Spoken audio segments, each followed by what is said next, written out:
Hi, today's good person to know is David Pemsel. He's Deputy Chief Executive for The Guardian, and his talk is about transparency, openness, social, data and mobile, which is fundamental to their marketing strategy.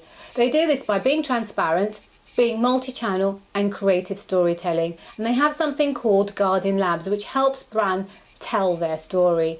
David said it's about having a two-way conversation with their audience, and that seems to have worked a treat because in 1 month they can generate 20 million referrals on Facebook and 10 million page reviews on Twitter, and that's the kind of influence that they can demand due to being trusted and passionate about the kind of things they talk about. He said disruption in marketing is immense, and that's down to sharing information, mobile proliferation and creativity, which is fundamental to everything that The Guardian does.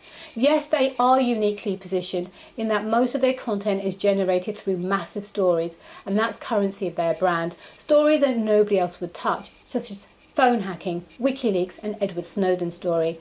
Now do watch the video I did of Alan Rusbridger, editor of The Guardian, as to why the Snowden story was published, and then you'll understand why The Guardian is known for its transparency, openness and authenticity, and it's no wonder The Guardian is the third largest newspaper in the world. David says The Guardian monitor each story by tracking it so they can leverage every single opportunity, and that for the last 2 years The Guardian has built a strategy about anonymous to known with their audience to build deep and meaningful relationships with their readers. David spoke about the app and said, are you on the first, second or fifth page? And it got me thinking, we're not talking about a PC where you can have numerous tabs opened at once, but a small device with a tiny screen. And so it's not about competing for time, but for priority. What tasks do you do first? And if I'm honest, I never thought of mobile marketing like that. I did ask David a question in the Q&A session about how they manage their marketing activity around the Snowden story. I was really quite interested to hear what David had to say. This video is particularly relevant for anyone who wants to develop better marketing communications and a better marketing strategy going forward for the future. So I hope you enjoyed this video, and thank you for watching. Absolutely critical. I think we've put it in our marketing strategies before, but now I believe it to be absolutely fundamental. I believe openness is critical and closed isn't. Judging success by a finite amount of people is concerning. Being open and making sure that you extend your reach as far as possible, I think is where the opportunities are. As social, it is incredible how many times I see a media plan that says, and a bit of social at the end, like you've bought it. I would suggest social is fundamental to the relevancy of your brand, and if you're not social and you're not being shared, then I would suggest you're not perhaps as relevant as you think you are. Data, I think we're all bored about the data word, but clearly it's fundamental to everything we do, and if you haven't got a mobile strategy, I suggest you get one. Anyway, our answer to transparency is about openness. Our answer to multi-channel is to make sure if our reader wants to be able to consume content within Facebook, they can consume it in Facebook. If they want to be able to take something and distribute within their Twitter feed, they can do that. The idea that we're going to wrap some sort of wall around the proliferation of our content doesn't seem to make sense. So we've made sure that we're multi-channel. And then in terms of storytelling, we've set up a division called Guardian Labs, which helps brands tell their stories. We have a huge amount of experience in the way in which we tell stories across channels, globally and digitally, and so we've set up a division to be able to help brands tell their stories. This is what we pride ourselves on. We want to be able to have a two-way conversation with our progressive audience. And the benefits of that, because it's important to talk about some numbers, is that this is just in 1 month. So nearly 20 million referrals via Facebook, 10 million page views via Twitter, and The Guardian is the most retweeted news brand just behind the BBC in the UK. You would not get that type of social influence if you were not trusted, if people didn't care about what it is that we wrote about or weren't passionate about some of the themes that we care about. But the disruption within marketing is absolutely immense. It's all about how one addresses these three big fundamental problems of the sharing economy. Are you in it? Are you allowing your strategy, your brands to be shared? Mobile proliferation. If the mobile part for us has been one of the most sort of frightening, most opportunistic and most scariest things that we've seen. We've been talking about mobile for years, and then suddenly over the last, I would say, 6 months, it's one of the most dramatic shifts in terms of consumption, and that's something we all have to think about. I think creativity is still fundamental to everything that we certainly do.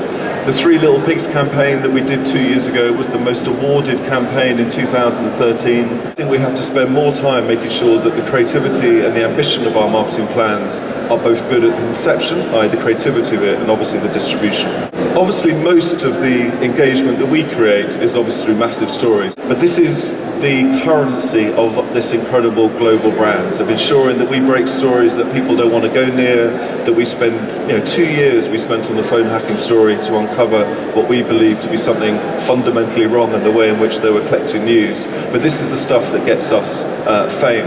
And so we've learned to tell stories, but also tell them in very innovative and interactive ways. Julian Assange is also someone who's brought us huge amounts of fame.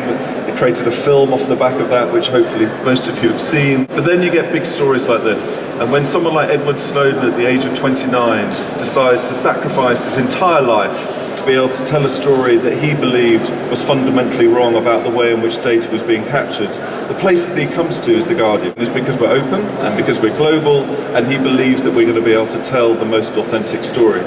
And so this newspaper, which was the 10 years ago, the 9th largest newspaper in the world, as a result of these stories is now the 3rd largest in the world. And what sits behind a lot of this is data. And now a huge amount is talked about data. What is the role of data? How should we use it? Is it fair to track data, etc.?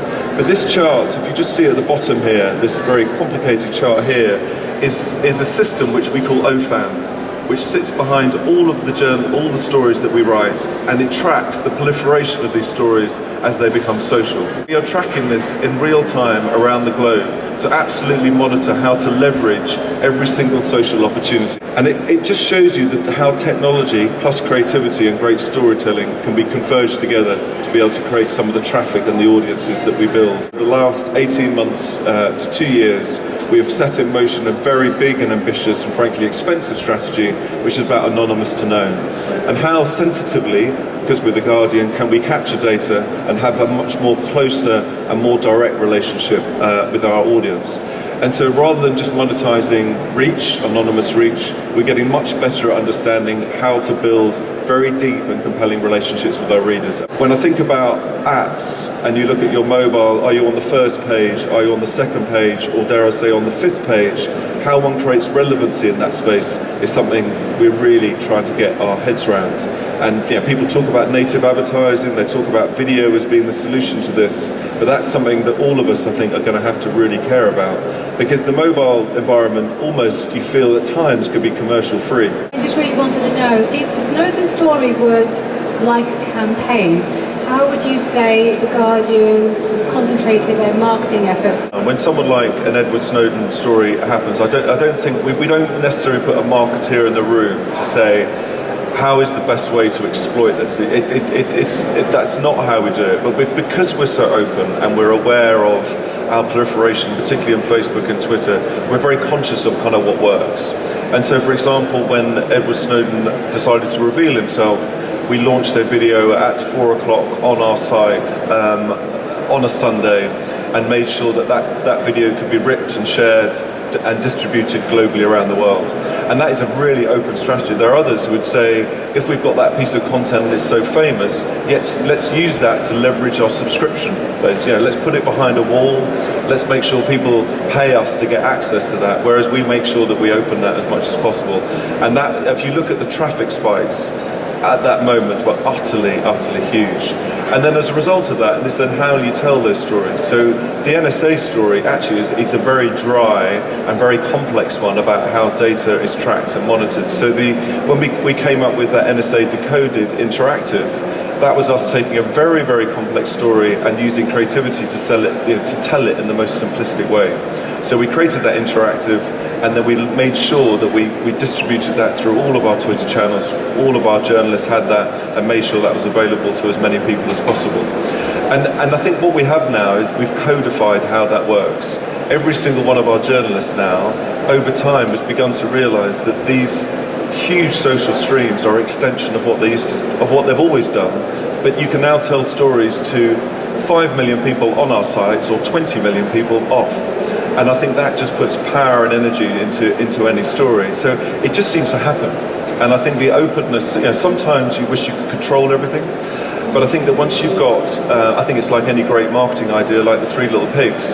I don't think we ever set out to say, let's make sure the Three Little Pigs is the most awarded campaign of 2013. You just make a fantastic piece of content, and if it's good enough, it's going to fly.